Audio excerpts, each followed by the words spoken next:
Bagaimana cara menaikkan level UMKM di Kota Serang? Ciri dari usaha mikro, kecil, dan menengah biasanya mereka memproduksi sendiri produknya dengan aset, omset, dan tenaga kerja yang tidak terlalu besar. UMKM sering juga disebut sebagai player ekonomi nasional. Kenapa? Karena UMKM dapat menciptakan ekonomi baru di daerah. Ada 4 kriteria UMKM di Indonesia. Yang pertama, livelihood activities, di mana UMKM yang dimanfaatkan sebagai pencari nafkah, misalnya pedagang kaki lima.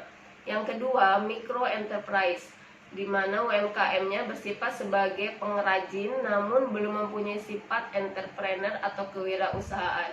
Yang ketiga adalah small dynamic enterprise, di mana UMKM-nya telah mempunyai jiwa entrepreneurship dan mampu menerima pekerjaan subkontrak dan juga mulai mengadakan ekspor barang. Yang keempat, fast moving enterprise, di mana UMKM-nya mempunyai jiwa kewirausahaan dan akan bertransformasi menjadi perusahaan. Beberapa rekomendasi usaha yang tepat untuk UMKM. Yang pertama kuliner, kedua fashion, ketiga pendidikan, keempat otomotif, dan yang kelima adalah agribisnis. Kelebihan dari UMKM, yang pertama, pemilik usaha dapat bertindak dengan bebas dan dalam mengambil keputusan.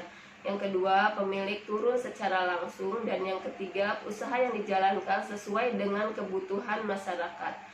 Adapun kelemahannya yaitu yang pertama, sulit untuk mengembangkan usaha karena jumlah modal yang sangat terbatas. Yang kedua, sulit mendapatkan karyawan karena gaji yang ditawarkan relatif sangat kecil. Yang keempat, bahan bakunya juga agak sulit untuk diperoleh. Dan yang kelima adalah sulit untuk melakukan pemasaran.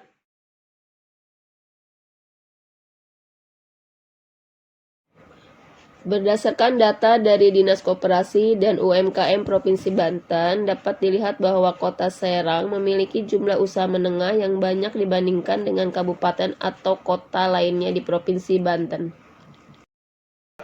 Menurut pengamat bisnis UGM, Mudrajat Kuncoro, mengatakan bahwa UMKM sulit berkembang karena hambatan budaya. Maksudnya, mereka kebanyakan merasa cukup untuk kondisi saat ini, karena mereka berpendapat jika semakin besar usahanya, maka akan semakin besar tantangannya serta tuntutannya.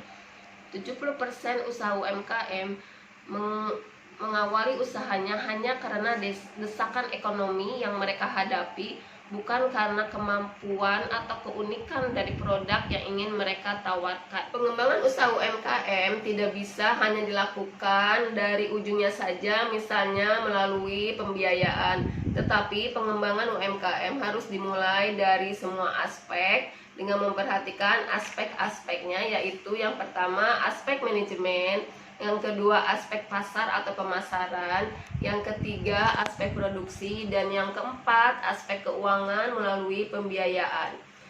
Karena itu, untuk menaikkan level UMKM maka harus dilakukan hal-hal sebagai berikut. Yang pertama, memperbaiki produk, kualitas, packaging yang menarik, dan juga branding dari produk tersebut. Yang kedua, memperbaiki servis karena dapat memberikan kesan yang baik kepada pelanggan. Yang ketiga dan yang terakhir adalah dengan melakukan inovasi produk. Jangan mudah puas terhadap produk yang ada dan terus melakukan inovasi-inovasi yang baru untuk dapat diterima produk yang kita produksi.